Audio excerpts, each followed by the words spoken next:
স্থানীয় সরকারে বিভিন্ন পর্যায়ে নির্বাচন ডামাডোল বাজতে শুরু করেছে। প্রেক্ষিতে দলের নির্দেশনা হচ্ছে স্বচ্ছ ইমেজ এবং দলের ত্যাগীদের নাম প্রস্তাব করতে হবে।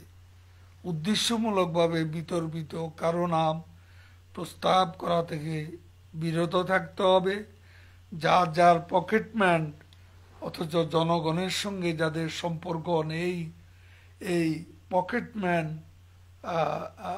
বা নিজের একান্তভাবে নিজের লোকজন, মাইম্যান কারো নাম আপনারা প্রস্তাব করবেন না। সেটা দলের সাথে, দল আপনাদের উপর যে দায়িত্ব অর্পণ করেছে সে দায়িত্বের প্রতি এটা চরম অবমাননা হবে যদি গণবিরোধী বা বিতর্কিত কারো নাম দেওয়া হয়, যারা নির্বাচনে জিততে পারবে না, জনগণের মাঝে যাদের কোনো ইমেজ নেই, এ ধরনের লোকজনের নাম কখনো প্রস্তাব করবেন না, করা থেকে বিরত থাকবেন। দল এখন অত্যন্ত কঠোর অবস্থানে, নেত্রীর অবস্থান অত্যন্ত কঠোর।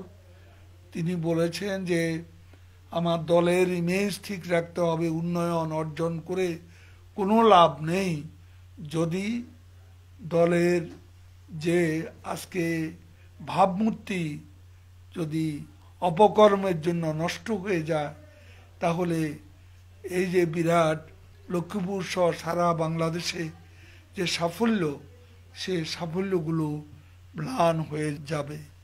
কাজে এখন আমরা দলের ভাবমূর্তি পুনরুদ্ধারের জন্য যথাসাধ্য চেষ্টা করে যাচ্ছি।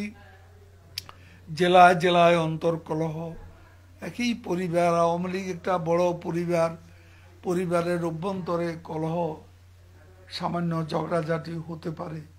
আবার নিজেরা বসে নিজেদের মধ্যেই সমাধান করবেন, সেটি প্রার্থিত। কিন্তু অন্য পথে গিয়ে প্রকাশ্যে লোকজনের সামনে দলকে ছোট করে যদি কোনো অবাঞ্ছিত ঘটনা উদ্ভব হয়, সেটা দলের জন্য এবং পার্টির ইমেজের জন্য অত্যন্ত খারাপ। লক্ষ্মীপুরে এই অবস্থাটি অনেক দিন ছিল না, কিন্তু এখন আবার নতুন করে নিজেদের মধ্যে ভুল বুঝাবুঝির বহিঃপ্রকাশ ঘটছে, যেটা পাবলিকলি আমাদের পার্টির ইমেজকে নষ্ট করছে। স্থানীয় সরকার নির্বাচনে প্রতিদ্বন্দ্বিতার বিষয়ে দলের সভাপতি দেশরত্ন শেখ হাসিনার স্পষ্ট নির্দেশনা আমি আপনাদের জানিয়ে দিতে চাই। অতীতে যিনি দলের নির্দেশ অমান্য করে প্রার্থী হয়েছেন, এমনকি যারা বিদ্রোহ করেছেন, তিনি বিজয়ী হন অথবা পরাজিত হন, সামনে দলের মনোনয়ন তিনি পাবেন না। নির্বাচন করে বিজয়ী হয়েছেন, বিদ্রোহ করে বিজয়ী হয়েছেন অথবা পরাজিত হয়েছেন, এমন কেউ, আমি আগেই বলেছি, ফর্ম কিনে টাকা নষ্ট করবেন না, এমন কাউকে নমিনেশন আমরা দেব না।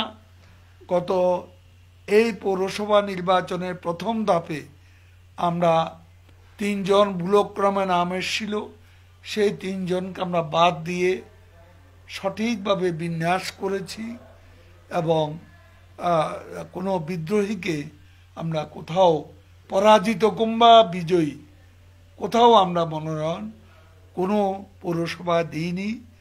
দলের জন্য আমার মনে হয় শৃঙ্খলা ফিরিয়ে আনতে এটা একটা বিশাল পদক্ষেপ। আওয়ামী লীগের সমর্থন অনেক বেড়েছে, এতে কোনো সন্দেহ নেই, কারণ উন্নয়ন অনেক, কিন্তু আচরণ খারাপ করে এই উন্নয়নকে ম্লান করবেন না। শেখ হাসিনা সরকার যে কোনো অন্যায় অপকর্মের বিরুদ্ধে কঠোর অবস্থানে। দলীয় পরিচয় শেখ হাসিনার কাছে কোনো অপরাধীর নিজেদের আত্মরক্ষা ঢাল হতে পারে না। তাই দলের নাম ভাঙিয়ে কেউ যেন কোনো অপকর্ম করতে না পারে, টেন্ডারবাজি, চাঁদাবাজি, ভূমি দখল, এই সব যেন না হতে পারে, সেদিকে আপনাদের সুতীক্ষ্ণ সতর্ক দৃষ্টি রাখতে হবে। মনে রাখবেন, দিনের পর দিন ক্ষমতার অপব্যবহার করার জন্য দলের পদ পদবি কাউকে ইজারা দেওয়া হয়নি। যারা আন্দোলন নির্বাচনে প্রত্যাখ্যাত হয়েছে জনগণ দ্বারা, তারা এখন ষড়যন্ত্রের চোরা গলি খুঁজছে ক্ষমতা যাওয়ার জন্য। অন্যদের আন্দোলনের উপর, ধর্মীয় আন্দোলন, সামাজিক আন্দোলনের উপরে ভর করে আজকে সরকার হটানোর চক্রান্তে তারা লিপ্ত হয়েছে। ভাস্কর্যের বিষয়টি সারা দুনিয়ায় স্বীকৃত। সৌদি আরবে ভাস্কর্য আছে, ইরানে ভাস্কর্য আছে, ইরাকে ভাস্কর্য আছে, মিশরে ভাস্কর্য আছে, তুরস্কে ভাস্কর্য আছে, আজকে এমনকি পাকিস্তানেও ভাস্কর্য আছে। এই ভাস্কর্য নিয়ে কোথাও কোনো কথা নেই। মুসলমানদের যে মুসলিম অধ্যুষিত দেশের কোনো সমালোচনা নেই। অথচ আজকে মীমাংসিত বিষয়, যেটা সারা দুনিয়ার মীমাংসিত বিষয়কে নিয়ে আজকে একটা ইস্যু বানানোর জন্য একটা সাম্প্রদায়িক উগ্রবাদী মহল ষড়যন্ত্র চালিয়ে যাচ্ছে। এই ষড়যন্ত্রের বিরুদ্ধে আপনাদের ঐক্যবদ্ধ হতে হবে, ঐক্যবদ্ধভাবে জবাব দিতে হবে। যারা গোপনে উস্কানি দিচ্ছেন তাদের সম্পর্কে এবং এই অর্থের যোগানদাতাদের সম্পর্কে সরকার সজাগ রয়েছে। আমরা স্পষ্টভাবে বলতে চাই, সরকারের সরলতাকে দুর্বলতা ভাববেন না। জনগণের শান্তি এবং স্বস্তি বিনষ্টে যে কোনো অপচেষ্টা করলে জনগণই রুখে দাঁড়াবে। মহান মুক্তিযুদ্ধের চেতনা, সংবিধান, রাষ্ট্রবিরোধী কোনো বক্তব্য বরদাস্ত করা হবে না। অন্য কোনো পথ না পেয়ে ধর্মীয় ইস্যুকে সামনে এনে ধর্মীয় সহনশীলতা বিনষ্টের যে কোনো অপচেষ্টা সরকার কঠোর হস্তে দমন করবে। আপনারা ইতিমধ্যে দেখেছেন, আন্দোলন এবং নির্বাচনে ব্যর্থ হয়ে বিএনপি ঘোলা পানিতে মাছ শিকারের মতলবে আবার আগুন সন্ত্রাসের পথ বেছে নিয়েছে। এই লক্ষ্মীপুরে কি এক দুর্ধর্ষ, সে তারা তখন 2013-14 সালে কি অবস্থার সৃষ্টি করেছিল। রাস্তার পাশের গাছগুলো কেটে অফিস পুড়ে সেখানে যে বিভীষিকাময় অবস্থার সৃষ্টি করেছিল, সন্ত্রাস, সে তো সন্ত্রাস সৃষ্টি করেছিল। সে দিনগুলো কথা নিশ্চয়ই আপনাদের মনে আছে। বিএনপি আবারও আন্দোলন নির্বাচনে ব্যর্থ হয়ে এখনো আবার সেই আগুন